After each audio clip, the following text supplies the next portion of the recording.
Bienvenidos. Damos comienzo al tema 1, que tiene por objeto introducirnos en el concepto de gobierno responsable de la empresa.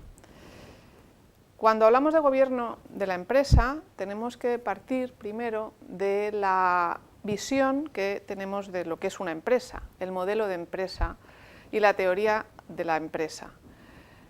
Hay dos enfoques: el enfoque que predomina, que es el enfoque financiero de la empresa, o el enfoque principal agente, luego explicaremos lo que es, versus el enfoque pluralista de la empresa, donde otros stakeholders, más allá del financiero, del accionista, tienen algo que decir en el comportamiento y en el devenir de la compañía. En esta gráfica, en esta figura, lo que podéis ver es que ese enfoque tradicional, el enfoque financiero de la empresa, ha prestado mucha atención a el posible conflicto de interés que puede haber entre lo que se llama el principal, que son los propietarios de las empresas, los accionistas, y los gestores de las empresas. Y esto tiene que ver con el crecimiento de las compañías y la necesidad de capitalizarse y acudir a los mercados a captar nuevos inversores que arriesguen por la compañía. Por tanto, de empresas quizás pequeñas o empresas familiares se da el salto a empresas cotizadas o no, pero que buscan accionistas en los mercados que arriesguen y que, por nuestra compañía. Y ahí puede haber ese conflicto de interés entre lo que los accionistas buscan y lo que los gestores llevan a cabo. Ese es el enfoque tradicional del gobierno de la empresa.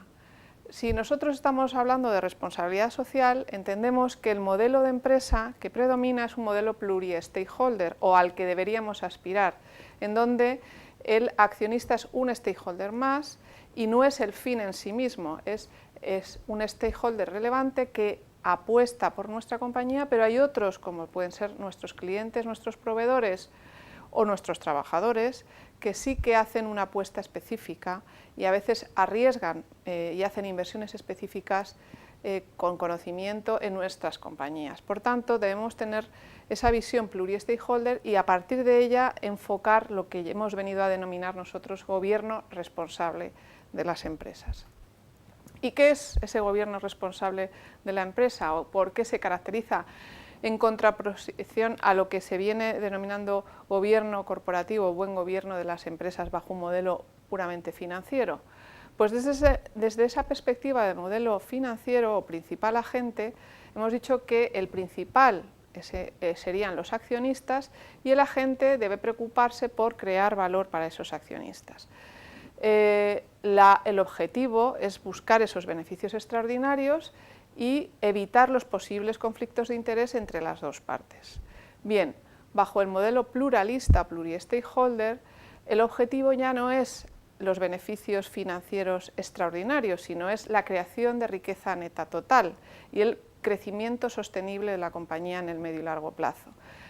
Riqueza neta total teniendo en cuenta externalidades, por eso hablamos de neta, y en cuenta los excedentes que se generan a los accionistas, pero también a los proveedores, a los propietarios del capital humano, es decir, a nuestros trabajadores, a nuestros clientes vía precios y a la sociedad en general. Por tanto, es una concepción de la empresa más como una coalición en la que puede haber conflictos ya no solo entre el principal accionista y los gestores, que son los directivos, sino que incluso puede haber entre los directivos principal y los trabajadores, que serían los agentes, o entre los directivos y los proveedores. Por tanto, hay que gestionar estas cuestiones también y esos posibles conflictos de interés. Y el objetivo, como os decía, es una obtención de riqueza neta total en términos de económicos, sociales y ambientales, y distribuir esa riqueza con una capacidad de trasladar a quien aporta valor los excedentes de ese valor, es decir, distribuirla entre todos los propietarios de esos recursos, ya sean financieros o no, que aporten valor o generen valor en la compañía. y evitar lo que suele ocurrir, que es la captura por parte de aquellos colectivos que tienen mayor poder de decisión, pueden ser los accionistas, pueden ser los trabajadores, que mermen los beneficios justos para aquellos otros interlocutores o stakeholders que tengan menos poder de decisión, llámense clientes, sociedad, proveedores. Según la OCDE, que es uno de los organismos que se ha preocupado por definir lo que se entiende por el buen gobierno, el gobierno corporativo, en el 2005 lo define como el conjunto de procedimientos que controlan y dirigen las organizaciones. Y esa estructura de gobierno corporativo lo que permite es establecer esas responsabilidades, esos derechos y responsabilidades en cada uno de los partícipes de la organización, como pueden ser el consejo de administración, los directivos, los accionistas y el resto de stakeholders. Ya se habla ahí del resto de stakeholders. Sí es verdad que se les menciona a los accionistas como un stakeholder separado o prioritario,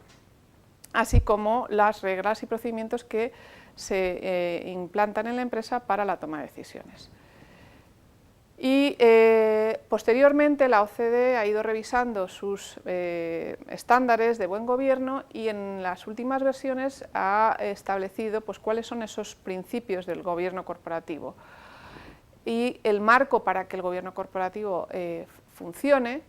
hacia un gobierno responsable es, en primer lugar, promover unos mercados transparentes, eficientes y justos. Si partimos del hecho de que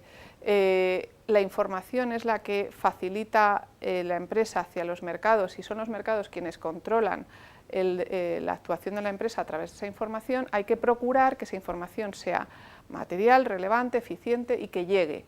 Y por tanto que los mercados respondan adecuadamente para poder sancionar positiva o negativamente a la compañía por su gestión. Pero además esos principios de gobierno corporativo hacen especial referencia al derecho, al ejercicio de los derechos de los accionistas y a garantizar el trato equitativo que tiene que haber entre los accionistas principales con los accionistas minoritarios. Hay empresas donde el 50% del capital puede estar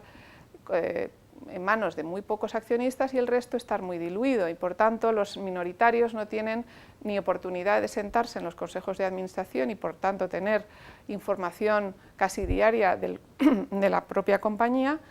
y por tanto existen otros mecanismos para garantizar que esos accionistas puedan tener al menos las mismas condiciones que el resto de los accionistas para saber si su compañía está o los gestores están respondiendo a sus intereses o no. El buen gobierno también habla de los incentivos y incentivos que tienen que estar ligados a la sostenibilidad en el medio y largo plazo. Habla también de otros principios que tienen que ver con reconocer eso que decíamos antes, no solo el principal, los accionistas, sino otras partes interesadas que facilitan el que la empresa vaya bien y generar esa riqueza y empleo en la sociedad. Nada más, los principios de gobierno corporativo de la OCDE hace hincapié en esa necesidad de informar de aquellas cuestiones que son materiales o que son relevantes para la sociedad, porque a veces el exceso de información puede confundir y los informes a los que se verán obligadas, como veremos a continuación en las empresas, pueden estar desvelando información confusa o no relevante. Entonces, insiste en que la transparencia es necesaria, pero es transparencia sobre aquellas cuestiones que son oportunas y que son precisas. Y además, todo con una orientación estratégica de la empresa, basando, como digo, en el control efectivo que tiene que ejercer sobre la dirección, el consejo y, por tanto, conocer los riesgos o las oportunidades de ese negocio para luego poder asumir las responsabilidades que el consejo, los directivos de la compañía tienen como responsables máximos de esa compañía.